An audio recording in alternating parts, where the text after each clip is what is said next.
కనిపిస్తున్నారు, sorry. And అసలు వీటన్నిటికీ స్పెషల్ వీడియో చేస్తే బెటర్ పడాలి కూర్చుని.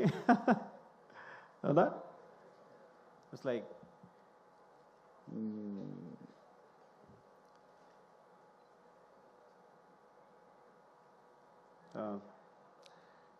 ముందు ఆర్టిస్ట్ గురించి మాట్లాడదాం. Tariq, thank you, love you. Because నేను చూసినప్పుడు ఈ అబ్బాయి స్ట్రాంగ్గా ఉన్నాడు, ఫేస్ వుడెన్ ఫేస్ ఏమో అనుకున్నా, ఏ ఎక్స్ప్రెషన్ పరగదేమో అనుకున్నాను నేను. సీరియస్గా చేసినప్పుడు కూడా నేను తను రెక్లెస్గా ఉన్నా, ఇంక పంపించేస్తాం కదా వెళ్ళిపోతాడులే అన్నట్టు. కానీ తను ఒక సినిమా చూపించాడు తను చేసింది, అసలు తెగ తిప్పేస్తున్నాడు, ఇలా మొత్తం అనేస్తున్నాడు. ఐ థాట్ లైక్ షీజ్, ఇంకా చాలు ఒక చిన్న వీడియో చూపించాడు నాకు, చూస్తే ఐ ఫౌండ్. బికాజ్ నీ క్యారెక్టర్ కోసం ఎన్ని చేసావో నీకు తెలియదు. సినిమా అండ్ క్లైమాక్స్ ముందే నేను అంతే కదా, క్లైమాక్స్ జరుగుతున్నప్పుడే సెలెక్ట్ చేసాం మనం, అంతే ఆ రోజే సెలెక్ట్ చేసాం. సో అక్కడి నుంచి జరుగుతూనే ఉంది, నాకు ఎవరు నచ్చట్లా. ఎప్పుడైతే నువ్వు ఆ శారీలో ఐస్ అలా కనిపించే బ్రైట్గా దొరికేసి అనిపించింది నాకైతే. So I found your eyes. Actually నీ ఐస్ చూసినంటే నేను ది బెస్ట్ అనుకున్నాను. అండ్ థ్యాంక్స్ ఫర్ వెంటనే, అసలు నువ్వు కథ కూడా అడగలేదు, ఏ క్వశ్చన్ వేయలేదు, ఏం మాత్రం లేదు, అంత నమ్మకంతో నువ్వు వెంటనే టీంలోకి వచ్చేసావు. Thank you Tarak. అండ్ ఇక్కడ కనిపించిన వాళ్ళ గురించి మాట్లాడేస్తా.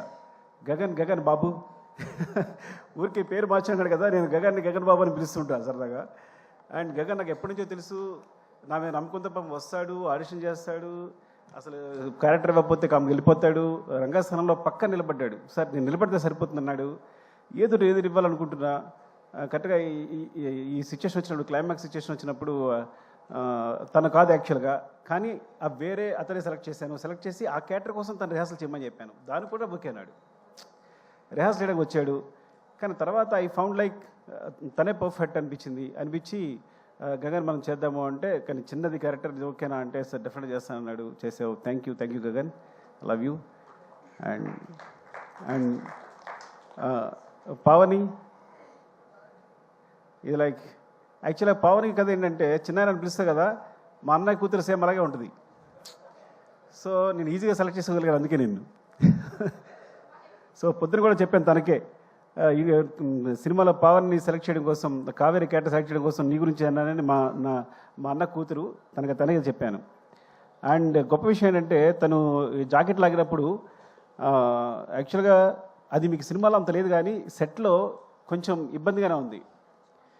తను ఏమాత్రం ఇబ్బంది పడకుండా, నేను ప్రతి షాట్ తర్వాత సారీ చెప్పేవాడు, కానీ నాకు అనిపిస్తుంది ఏంటంటే, సినిమా కోసం ఏ ఎక్స్టెంట్కి వెళ్ళారైనా నాకు నచ్చుతారు, ఏ ఎక్స్టెంట్కైనా. అంటే ఒకసారి ఆర్యాటూలో ఒక షాక్, ఆర్యాటూలో కాజల్ని అడిగా నేను లిఫ్ట్లో ముద్దు పెట్టుకోవాలి ఓకేనంటే, సో తను హెస్టేట్ చేయకుండా ఒకసారి వెళ్ళి ఓకే సార్ సీన్కి హెల్ప్ అవుతుంది కదా అంది. అంటే సీన్ పాడవకూడదు, నన్ను ఒకటి ఊహించుకున్న డైరెక్టర్ అనే ఉద్దేశంతో.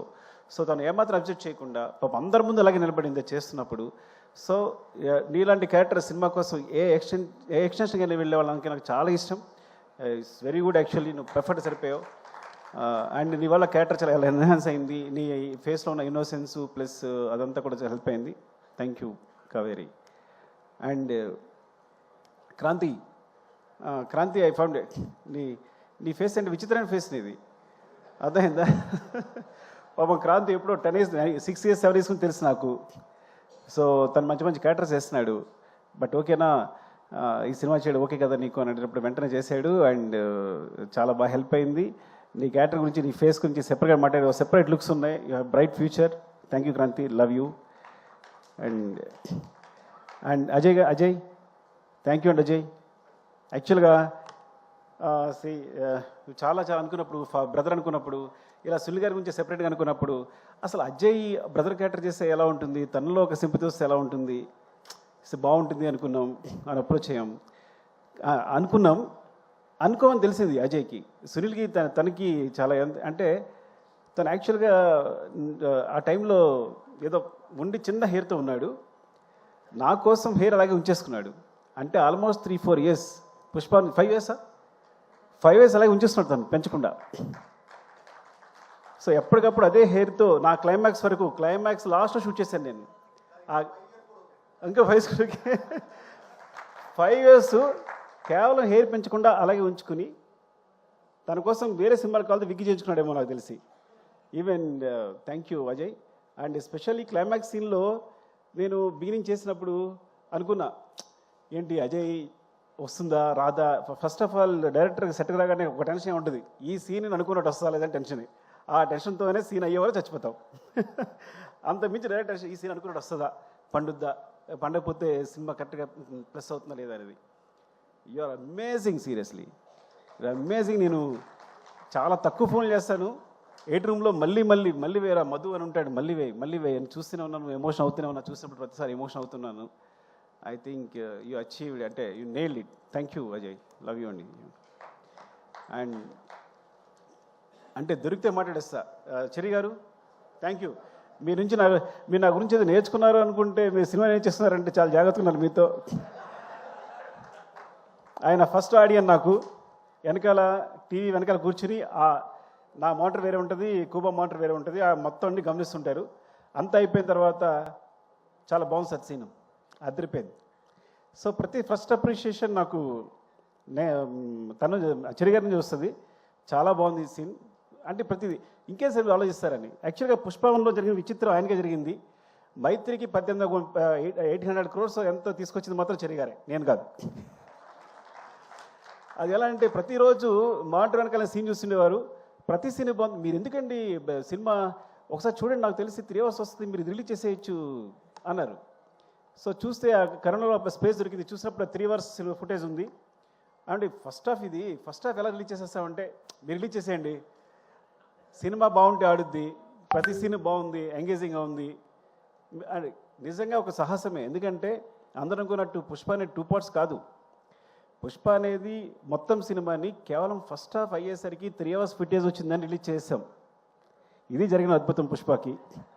ఆ విధంగా మా జీవితాల్లో చెర్రీ గారు పుష్ప 1, పుష్ప 2, పుష్ప 3 కూడా పెట్టారు. ఐ డోంట్ నో ఈ సిరీస్ ఎక్కడికి వెళ్తుందో. ఒక్క సినిమా అయిపోయేదానికి ఇన్ని సినిమా చేశారు మీరు. రేపు ఏదైనా జరిగితే మీదే బాధ్యత.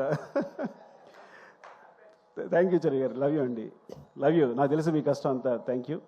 And Deepali Noor, thank you ma'am.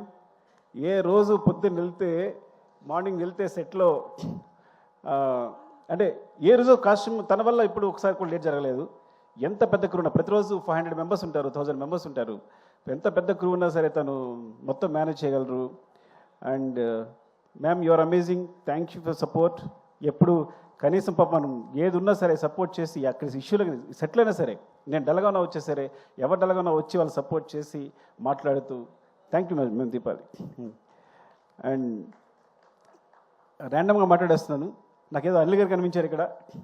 Thank you Anil sir, Anil ji. మీ సపోర్ట్ నాకు నవీ గారు ఎప్పుడు చెప్తుండేవారు, ఏమండి అల్లి గారు పాజిటివ్ వైబ్స్ అండి, ఆయన ఎప్పుడు పాజిటివ్గా ఉంటారు. సినిమా అంటే అక్కడికి వెళ్తుంది, ఇక్కడికి వెళ్తుంది. సో ఇట్స్ లైక్ దేని గురించి ఆయన ముందు ఆయనలోంచి నెగిటివ్ అనే థాట్ రాదు. ఈ సో పాజిటివ్, ఏ విషయాన్ని పాజిటివ్ చెప్తారైనా అని. సో మీతో మాట్లాడినప్పుడు అదే ఫీల్ అయ్యాను నేను. మీరు ఆల్మోస్ట్ సినిమా చూసిన పుష్ప 2 చూసిన 2-3 పీపుల్లో మీరు ఒకళ్ళు సినిమా రిలీజ్ అవుతూ ముందు చూసిన వాళ్ళు. అరవింద్ గారు మీరే అనుకుంటే ఇద్దరు చూశారనుకుంటున్నారు నాకు తెలిసి. సో బయట రాగానే ఆయన ఎక్స్ప్రెషన్ నిజంగా ఇప్పటికీ మర్చిపోలేను. సుకుమార్జీ అమేజింగ్ అంటూ ఆయన అబ్బురు పడుతూనే ఉన్నారు. Thank you so much for the support sir. మీరు లేకుండా ఈ జర్నీ ఇంత బాగుండేది కాదు. థ్యాంక్ యూ అండి, లవ్ యూ. అండ్ ఇక ర్యాండమ్గా మాస్టర్ चार महीने छोटा भाई. నాకు గణేష్ మాస్టర్ని చిన్నప్పుడు చూస్తున్నాను. తను ఎప్పుడు 94 98 you came when you came to the industry 98 83 నేను 2004. ఇప్పుడు మనిషి ఏమో ఇలా వచ్చాడంటే ఇప్పుడు ఈ వ్యక్తి ఎలా డీల్ చేయాలి నాకు భయం వేసింది. చూసిన ఏం మాట్లాడాలి, నీ డేట్ ఆఫ్ బర్త్ ఎంత అన్నా, చెప్పాడు.